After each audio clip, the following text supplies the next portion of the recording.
नमस्कार। भारतीय सिविल सेवा, जिसको भारतीय प्रशासनिक सेवा के नाम से ज़्यादातर जानते हैं, कि प्रारंभिक परीक्षा 2021 जो जून 27 को होने वाली है, उसमें हिंदी माध्यम से बैठने वाले अभ्यर्थियों के लिए मेरी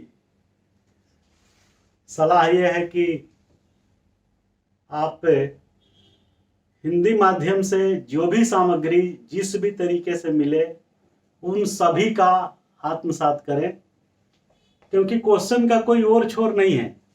क्वेश्चन कहाँ से शुरू होगा कहाँ खत्म होगा कुछ पता नहीं चलता। और कोई भी कोचिंग इंस्टीट्यूट या कोई भी व्यक्ति या कोई भी गाइड या बुक एक ऐसी जगह नहीं मिलेगी जिससे आपको सारे कोर्स मटेरियल एक जगह मिल जाए, ऐसा संभव नहीं है। तो आप जितना पढ़ें वो कम है, पूरा सागर समुद्र पढ़ जाए वो भी कम है, क्योंकि क्वेश्चन कहाँ से शुरू होगा और कहाँ पे खत्म होगा इसको कोई नहीं प्रेडिक्ट कर सकता। तो इसके लिए एक ही मूल मंत्र है कि एक्सटेंसिव, वाइडली, जितना आप पढ़ सकते हैं, जिस जिस चीज़ों से पढ़ सकते हैं, गूगल से, इंटरनेट से, ऑनलाइन, व्हाट्सएप, जो भी ऑथेंटिक होना चाहिए। लेकिन इसकी गारंटी आप खुद लें कि भाई ऑथेंटिक है कि नहीं। ऑथेंटिसिटी का भी बड़ा आजकल जो है डर है। व्हाट्सएप यूनिवर्सिटी के नाम पे तमाम जो है भ्रामक सूचनाएं भी प्रसारित होती रहती है।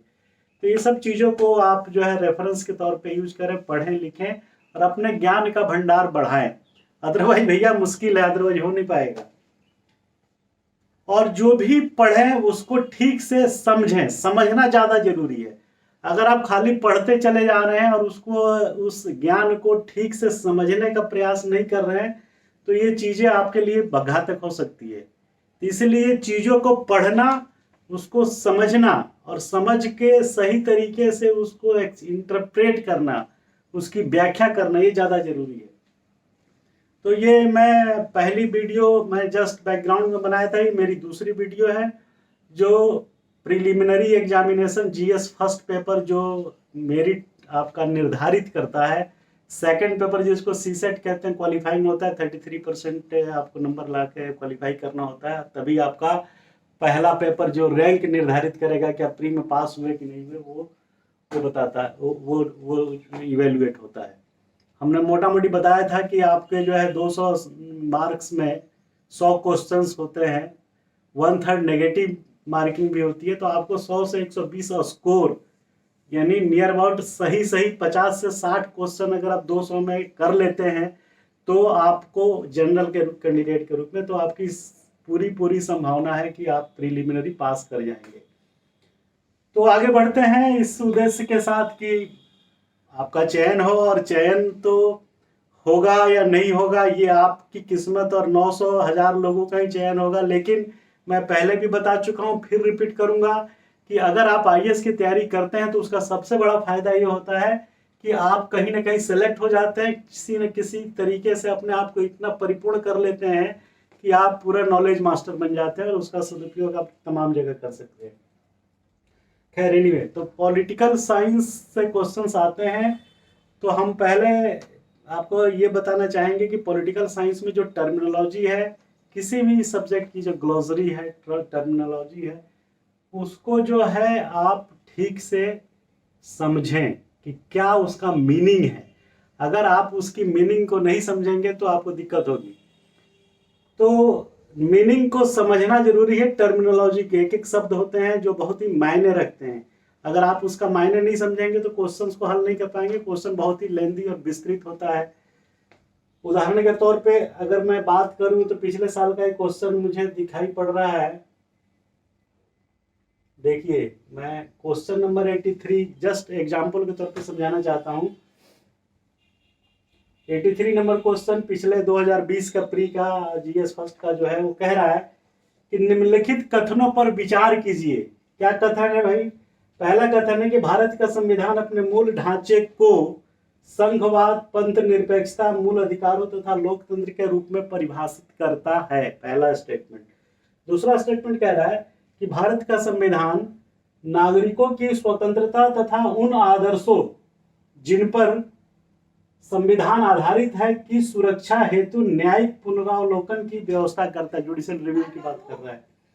उपर्युक्त कथनों में से कौन से सही है ये आपको बताना है। 2 स्टेटमेंट दिया, और 2 स्टेटमेंट देने के बाद फिर पूछ रहा है कि ऊपर के जो कथन दिए थे हमने उसमें से कौन सा सही है ये आपको बताना है।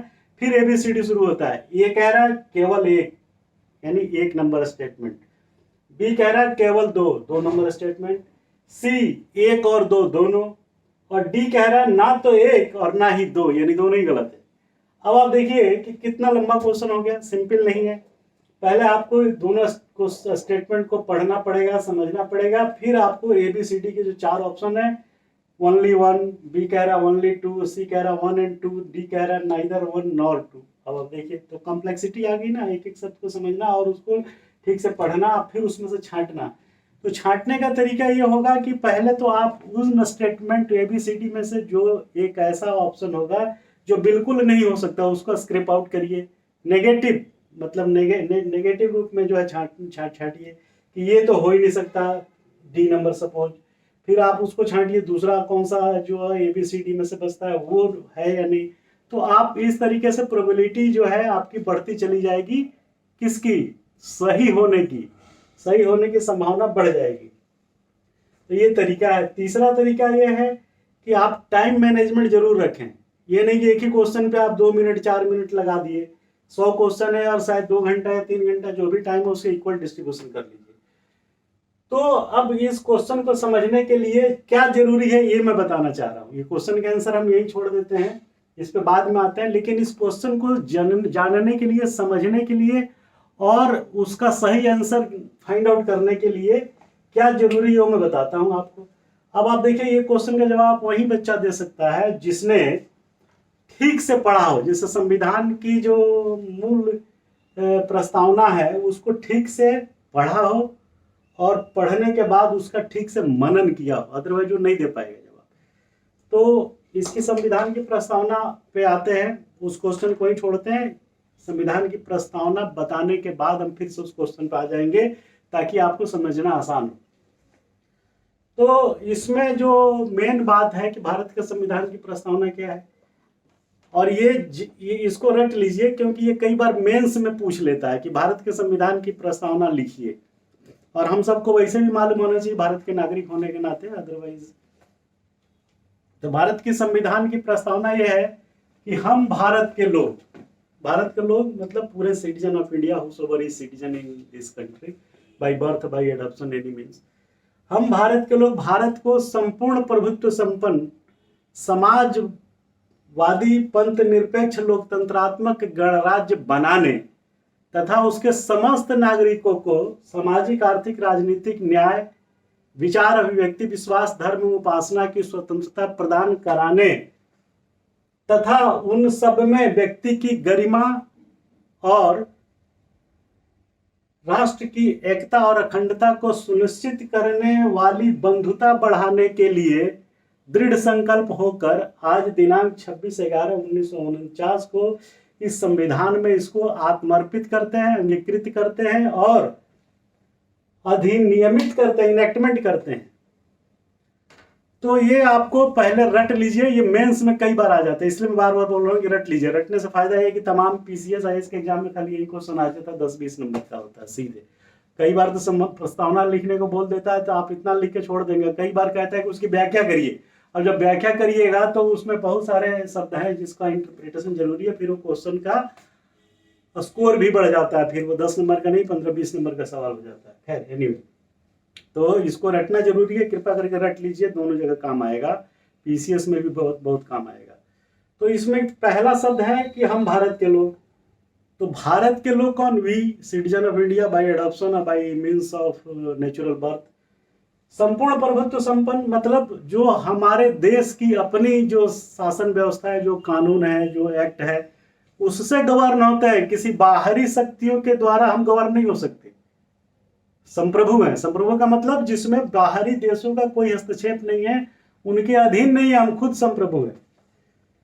Self reliant, self enacted. उसके बाद इसमें समाजवादी, मिक्स्ड इकोनॉमी, प्राइवेट और पब्लिक दोनों का मिश्रण हो, मिश्रित अर्थव्यवस्था जिसे कहते हैं, सबका साथ सबका विकास वाली बात है। पंथ निरपेक्ष मतलब सरकार जो है किसी के धार्मिक मामले में जा करके हस्तक्षेप नहीं करेगी कि तुम ये मत करो, तुम वो धर्म मानो, आपकी जो मर्जी है करिए, उसमें नहाइए डूबिए, जो करना करिए। तो सरकार इसमें जो है निरपेक्ष रहती है, किसी के धार्मिक मामलों में हस्तक्षेप नहीं देती। लोकतंत्रात्मक गणराज्य, लोकतांत्रिक मतलब by the people, for the people, of the people, जनता का, जनता के लिए, जनता द्वारा, लोकतंत्र। गणराज्य मीन्स जिस कंट्री का हेड, कार्यपालिका का हेड लोगों के द्वारा डायरेक्ट या इनडायरेक्ट रूप से चुना जाता हो, उसको गणराज्य कहते हैं। जैसे नेपाल में अब शुरू हुआ है। और उसके समस्त नागरिकों को सामाजिक, आर्थिक, राजनीतिक न्याय। सामाजिक न्याय मतलब सबको बराबर समझना, जैसे अनटचेबिलिटी, आर्टिकल 17। आप जो है किसी के साथ छुआछूत भेदभाव नहीं कर सकते, सामाजिक रूप से एवरीबॉडी इज इक्वल। आर्थिक मतलब सबको समान अवसर मिले, पैसा कमाने का, रोजगार करने का, व्यापार करने का, जिस व्यापार में जाना चाहे बिना किसी जातिगत अटैचमेंट के, उसको आर्थिक एक्टिविटीज में इन्वॉल्व होने का। राजनीतिक ने सबको वोट देने का, पार्टी बनाने का, वोट डालने का से लेके खड़े होने उम्मीदवार के रूप में, और अपना जो भी राजनीतिक कार्यकलाप है उसमें सबको समान भागीदारी देने के लिए राजनीतिक न्याय। विचार, अभिव्यक्ति, विश्वास, धर्म और उपासना की स्वतंत्रता। विचार मैंने कोई आइडियाज, आप कोई आइडिया एक्सप्लोर कर सकते हैं, रख सकते हैं, साइंटिफिक, नॉन साइंटिफिक, जो भी है। अभिव्यक्ति कुछ बोलने की आजादी है, लेकिन ये आजादी इतनी ज्यादा नहीं है कि आप देश की एकता, संप्रभुता और इस तरीके की एक्टिविटीज भी बोलना शुरू कर दें। अभिव्यक्ति की स्वतंत्रता में कहीं ना कहीं ये एक बंधन है कि आप क्या बोलेंगे और क्या नहीं बोलेंगे। ऐसी चीज कोई नहीं बोलेगा जिससे देश की एकता और अखंडता को खतरा हो या कोई बात उस पर आ रही हो। दूसरी चीज इसमें दिया है विश्वास, धर्म, जो भी विश्वास, बिलीफ सिस्टम है, नाइदर ट्रू नॉर फॉल्स। विश्वास का मतलब क्या होता है कि ना वो सच्चा है ना वो झूठा है, उसी को विश्वास कहते हैं। साइंटिफिकली उसको प्रूव नहीं कर सकते कि सत्य क्या है और असत्य क्या है। तो बिलीफ सिस्टम, आपको जो बिलीव करना है मानिए, वो आपकी पूरी आजादी दी हुई है। धर्म और उपासना की स्वतंत्रता, आप किसी भी धर्म को मान सकते हैं, पूजा पाठ कर सकते हैं, कर्मकांड कर सकते हैं, सरकार को कोई मतलब नहीं है उससे, किसी को भी कोई मतलब नहीं है। प्रतिष्ठा और अवसर की समता, अपॉर्चुनिटी सबको समान रूप से देनी है, कोई जो है भेदभाव नहीं करना है। लेकिन आप ये नहीं कह सकते कि आरक्षण जो है अपॉर्चुनिटी की इक्वलिटी कहाँ है, उसको आरक्षण मिलता है। जो चीज आर्टिकल 16(4) से प्रोटेक्टेड है, तो जो चीज प्रोटेक्टेड है आप उसको ये नहीं कह सकते कि साहब वो गलत है। हाँ, लेकिन अगर वो प्रोटेक्टेड नहीं है और ऐसा कोई भेदभाव है तो आप उस पर क्वेश्चन रेज कर सकते हैं। तो सबको अवसर की समानता है, और उन सब में व्यक्ति की गरिमा और राष्ट्र की एकता और अखंडता। ध्यान दीजिए, राष्ट्र की एकता और अखंडता सर्वोपरि है, आपके मौलिक अधिकारों से भी ऊपर है उसकी, क्योंकि देश नहीं है तो कुछ नहीं है। तो सबसे पहला ड्यूटी है आपकी देश की एकता और अखंडता को सुनिश्चित करना, और ये सब सुनिश्चित करने वाली फ्रेटर्निटी बढ़ाने के लिए आज आपने इस संविधान सभा में इस संविधान को एडॉप्ट किया, अंगीकृत किया और अधिनियमित किया। अब आइए उस क्वेश्चन पे जो हम पीछे छोड़ गए थे उसके बारे में बताते हैं कि क्या था। क्वेश्चन नंबर 83 जो 2020 प्रीलिमिनरी में आया था, क्वेश्चन नंबर 83 जो हमने बोला था। अब देखिए कह रहा है कि वही विचार करने वाला दो स्टेटमेंट। पहला स्टेटमेंट था कि भारत का संविधान अपने मूल ढांचे को संघवाद, पंथ निरपेक्षता, मूल अधिकारों तथा लोकतंत्र के रूप में परिभाषित करता है। प्राइमा फेसा ये आपको लगेगा बिल्कुल सही है, लेकिन जब आप इसको गौर से देखिएगा तब आपको लगेगा अरे यार इसमें एक शब्द ऐसा डाल दिया है जिसकी वजह से जो है पूरा सेंटेंस गलत है, और आप चाहते हुए जानते हुए ये गलती कर बैठेंगे क्योंकि आपने क्वेश्चन को ठीक से पढ़ा ही नहीं। जब आप क्वेश्चन को ठीक से नहीं पढ़ेंगे तो क्या होगा, फिर वो आपके दिमाग में गलत इंटरप्रिटेशन चला जाएगा या आप ओवरलुक कर देंगे और गलती कर बैठे थे। एक ही शब्द है इसमें जो कैच है, अगर किसी ने इस कैच को कैच नहीं किया तो गड़बड़ है। क्या है, भारत का संविधान अपने मूल ढांचा मीन्स प्रस्तावना को संघवाद, पंथ निरपेक्षता, मूल अधिकार तो लोकतंत्र के रूप में परिभाषित करता है। बिल्कुल करता है, लेकिन इसमें एक ही शब्द है जिसका जिक्र वो नहीं करता। जैसे क्या है, संघवाद। अब आप ध्यान दीजिए, फेडरलिज्म, स्टेट सेंटर रिलेशन, तो संघवाद कहीं नहीं है उसमें। हम भारत के लोग के पूरा डेफिनेशन आप पढ़िएगा तो उसमें संघवाद नहीं है। तो संघवाद को परिभाषित नहीं करता है। अगर आपने ठीक से रटा है तभी आप इस क्वेश्चन का जवाब दे पाएंगे कि हम भारत के लोग भारत को संपूर्ण प्रभुत्व संपन्न समाजवादी पंथ निरपेक्ष लोकतंत्रात्मक गणराज्य बनाने के लिए तथा उसके समस्त नागरिकों को सामाजिक आर्थिक राजनीतिक न्याय दिलाने तथा विचार अभिव्यक्ति विश्वास धर्म उपासना की स्वतंत्रता प्रदान कराने के लिए तथा उन सब में व्यक्ति की गरिमा और राष्ट्र की एकता और अखंडता को सुनिश्चित करने वाली बंधुता बढ़ाने के लिए। अब इसमें कहीं संघवाद नहीं है वर्ड, ध्यान दीजिए। पंथ निरपेक्षता है, मूल अधिकार है, लोकतंत्र है, ध्यान दिया आपने।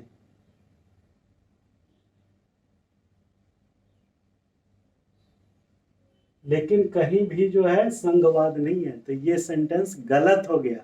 तो statement number 1 is wrong on the basis of कि संघवाद शब्द दिया है। तो केवल एक, जहां पे एक एक उसे छाड़ दीजिए तो ए छड़ जाएगा, 1 नंबर दिया है। सी छड़ जाएगा, 1 नंबर दिया है। और डी कह रहा है कि ना तो 1 और ना, अब 2 पे आते हैं तो ए और सी ये 2 तो आउट, अब बचा बी और डी। दूसरा देखते हैं, भारत का संविधान नागरिकों की स्वतंत्रता तथा उन आदर्शों जिन पर संविधान आधारित है की सुरक्षा हेतु न्यायिक पुनरावलोकन की व्यवस्था करता है। ये बिल्कुल सही है, जुडिशियल रिव्यू की बात करता है, तो ये सही है। तो 1 नंबर तो सही था नहीं, तो जहां जहां एक आया वो कट गया, ये बी ए कट गया, सी कट गया, और डी में कह रहा है कि ना तो 1 और ना 2, तो 2 तो सही है। तो केवल 2 यानी 83 का बी नंबर जो है सही होगा। ऐसे आपका आंसर डिराइव होगा। तो आपका कहने का मतलब जो है ये है कि आप चीज़ों को ठीक से नहीं पढ़ेंगे और ठीक से अंडरस्टैंडिंग नहीं करेंगे तो आपका सिलेक्शन नहीं होगा मेरे भाई। इसलिए ध्यान रखो कि उसको डीप में जाना और ठीक से समझना और उस समझी हुई चीज़ को रिप्रोड्यूस करना एग्जाम में, वो बहुत जरूरी है। उसी तरीके से एक दूसरा क्वेश्चन है 86 नंबर, इसी से 2020 का पढ़ता हूँ मैं। भारत के संविधान की उद्देशिका से रिलेटेड है, इसलिए उद्देशिका की हम लोग लेक्चर पे बात कर रहे हैं।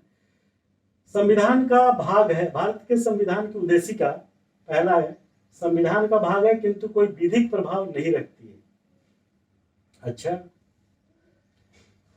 संविधान बी कह रहा भाग नहीं है और कोई विधिक प्रभाव भी नहीं है। सी कह रहा भाग है और वैसा ही विधिक प्रभाव रखती है जैसा कि कोई उसका अन्य कोई भाग, और संविधान का भाग है किंतु उसके अन्य भागों में स्वतंत्र होकर उसका कोई विधिक प्रभाव नहीं है। 4 है, अब इसको एक एक देखते जाइए। संविधान का भाग है किंतु कोई विधिक प्रभाव नहीं है, गलत। भाग है और विधिक प्रभाव भी है। भाग है और उसका विधिक प्रभाव कैसे है ये देखने की बात है। तो पहला गलत। दूसरा कह रहा भाग नहीं है और विधिक प्रभाव नहीं है, ऐसे ही गलत है। भाग तो है ही, उसको भाग माना गया, संविधान का पार्ट माना गया है।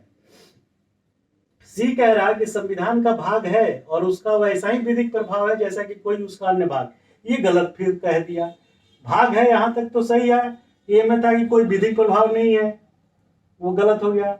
अब सी में कह रहा है कि विधिक प्रभाव रखती है जैसा कि उसका कोई अन्य भाग, ऐसा नहीं है। उसका सेम विधिक प्रभाव नहीं है जैसा कि बाकी अनुच्छेदों का है, तो वो भी गलत, सी भी गलत हो गया। डी है कि संविधान का भाग है किंतु उसके अन्य भागों के स्वतंत्र होकर उसका कोई विधिक प्रभाव नहीं है। अब देखिए कितनी छोटी छोटी डिफरेंशिएशन किया है, अब आप समझिए। तो इसलिए मैं बता रहा हूं कि बहुत डीप में जाने की जरूरत है। बिना गहरे डीप में गए कुछ नहीं मिलेगा। आप ऊपर ऊपर फ्लोट करेंगे, कुछ नहीं हासिल होगा भाई मेरे, मैं बता रहा हूं। गहरे पानी पैठ तब जाके मोती मिलेगा, नहीं तो पत्थर हाथ लगेगा, फिर बता रहा हूं। अब आप देखिए कि इस 4 ऑप्शन में संविधान का भाग है, ये वाला तो सही है। तो ए, सी और डी ये तीनों में भाग है लिख रहा है, बी मेरा भाग नहीं है तो ये हटा दीजिए, बी खत्म। अब उसका विधिक प्रभाव नहीं रखता है, ये जहां है वो भी हटा दीजिए, विधिक प्रभाव रखता है तो ये भी हट गया, और विधिक प्रभाव सी रखता है, ये सी भी हट गया। तो पहले हटा बी, फिर हटा ए, कि विधि प्रभाव नहीं रखता है, इस वजह से ये हट गया। अब बचा आपका ए, बी और विधिक प्रभाव रखते जैसे कि नहीं, ए और बी हटा। अब आइए सी और डी में। तो कह रहा है कि दोनों में कह रहा है कि संविधान का भाग है, दोनों में कह रहा है। सी में कह रहा है कि वैसा ही विधिक प्रभाव है जैसा कि कोई अन्य भाग, और डी में कह रहा है कि उसके अन्य भागों के स्वतंत्र होकर उसका कोई विधिक प्रभाव नहीं है। वो ये सही है। क्यों? क्योंकि इसका विधिक प्रभाव रखना वैसा ही नहीं है जैसा कि अन्य भागों में आर्टिकल्स में दिए हुए हैं। इंडिपेंडेंट इसका कोई जो है वो नहीं है स्वतंत्र होकर, क्योंकि इसको मौलिक ढांचा माना गया है संविधान का। जहां कहीं प्रॉब्लम होती है दूसरे आर्टिकल्स में, वहां पर इसको एज ए रेफरेंस के तौर पे विधिक निर्वचन इंटरप्रिटेशन के लिए यूज किया जाता है। तो इसलिए इंडिपेंडेंट होकर के इसका अपना कोई अस्तित्व नहीं है कि इसको लागू करने के लिए आप जो है डायरेक्ट चले जाएंगे। ये दूसरे से डिराइव होती है। समझ रहे मेरी बात? अनुच्छेद बाकी जितने हैं 1 से लेकर 395 कहां तक, उन अनुच्छेदों को इंटरप्रेट करने के लिए, विधिक निर्वचन के लिए इस मौलिक ढांचे को यूज किया जाता है। परंतु इसका अपने आप में इंडिपेंडेंट कोई जो है विधिक प्रभाव नहीं है, क्योंकि ये आर्टिकल के रूप में भी नहीं है और इसका कोई अपना जो है इंडिपेंडेंट वो नहीं है, मीनिंग नहीं है, इन्फ्लुएंस नहीं है, प्रभाव नहीं है। तो इस तरीके से अगर आप इतना डीप से देखेंगे तब आपका क्वेश्चन का आंसर निकलेगा, अदरवाइज बड़ी मुश्किल होगी। अभी आज हम सिर्फ संविधान की प्रस्तावना और इससे रिलेटेड क्वेश्चन जो ऑलरेडी दो क्वेश्चन है, देखिए और भी होगा, अभी और भी होगा, लेकिन उसके बाद में बात करेंगे। तो कहने का मतलब ये है कि आपकी जानकारी, आपकी पढ़ाई बहुत ही एक्सटेंसिव होना चाहिए, बहुत ही इंटेंसिव होना चाहिए, और जो आप पढ़ेंगे उसको मनन करिए, चिंतन करिए, और उस चीज को कैसे चिंतन करेंगे वो पिछले वर्षों के प्रश्न को उठाइए और उससे कोरिलेट करिए अपनी पढ़ाई को और जानकारी को। उससे क्या होगा कि आपके मन में कंफ्यूजन नहीं होगा। आप पहले से ही रेफरेंस पर, परीक्षा के प्रश्नों का रेफरेंस लेकर के आप पहले से ही तैयार होंगे। तो जब आप तैयार होंगे कि भाई किस तरीके से मनन करके और उसकी व्याख्या करनी है, तभी आप कर पाएंगे, अदरवाइज आपको बड़ी दिक्कत होगी। तो जो पढ़िए, ज्यादा पढ़िए, व्यापक पढ़िए, इंटेंसिव गहन पढ़िए, और उन पढ़ाई को पिछले वर्षों के प्रश्न से लिंक करिए। समझ गए ना बात? लिंक करके फिर चिंतन करिए कि आपकी पढ़ाई इसके आंसर को डिराइव कर पा रही है या नहीं, या खाली ज्ञान का भंडार भर रहे हैं और उसको माइन्यूटली आप जो है मथ नहीं रहे, तो आंसर आप डिराइव नहीं कर पाएंगे। पढ़ना एक चीज है और मनन करना अलग चीज है। तो पढ़ने के साथ साथ मनन, चिंतन और गहन विश्लेषण और अंडरस्टैंडिंग स्किल डेवलप करना ज्यादा जरूरी है। खाली पढ़ना नहीं है, पढ़ने के साथ साथ ये सब बातें जो मैं बताया ये जरूरी है। आज पहला लेक्चर जो हम लोग शुरू किए हैं, और अपनी इस बात को एक छोटा सा शेर से मैं समाप्त करना चाहूंगा, कंक्लूड करूंगा, जो आपको प्रेरित करेगा। जब टूटने लगे हौसले तो बस ये याद रखना, जब टूटने लगे हौसले तो बस ये याद रखना कि बिना मेहनत के तख्त वो ताज नहीं मिलते, बिना मेहनत के तख्त वो ताज नहीं मिलते, और ढूंढ लेते हैं अंधेरों में भी मंजिल अपनी, ढूंढ लेते हैं अंधेरों में भी मंजिल अपनी। क्यों? कि जुगनू किसी रोशनी के मोहताज नहीं होते, मोहताज नहीं होते। तो आप जुगनू बनिए जो सेल्फ इनलाइटमेंट की तरह काम करता है। और अगर आप इस तरीके से पढ़ेंगे, मनन करेंगे और चीज़ों को जोड़ेंगे, जैसा हमने बताया एग्जाम के प्रश्न पिछले प्रश्नों के साथ, तो आप पक्का सेलेक्ट होंगे। ये मेरा दावा है, ये मेरा विश्वास है। Good luck, thank you very much. फिर मिलेंगे नेक्स्ट वीडियो में।